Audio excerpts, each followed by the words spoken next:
আমরা চলে যাচ্ছি ভগ্নাংশের ভাগে। ভগ্নাংশের ভাগে চলে যাচ্ছি। ভাগটা আসলে কিভাবে করে এখন দেখব। 7/9 যদি আমরা একটা লিখি এবং ভাগ 2/3, দুইটি ভগ্নাংশ লিখলাম এবং মাঝে কি দিলাম, ভাগ চিহ্ন। তাহলে এখন আমরা লিখব যে 7/9 এটা একই থাকবে। ভাগ চিহ্নটাকে আমাকে উল্টিয়ে গুণ করতে হবে। যদি আমি ভাগ বাদ দিয়ে গুণ দিই তাহলে অবশ্যই আমাকে পরে যে সংখ্যাটা থাকবে সেই সংখ্যাটা আমার উল্টে যাবে। তাহলে 3 উপরে এবং 2 থাকবে নিচে।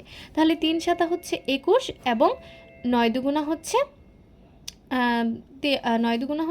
18। এই জায়গায় এখন আমি কাটাকাটি করতে পারি।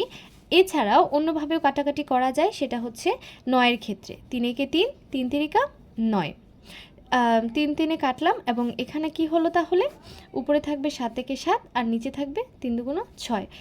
এভাবেই উত্তর ভাগ করতে হয়।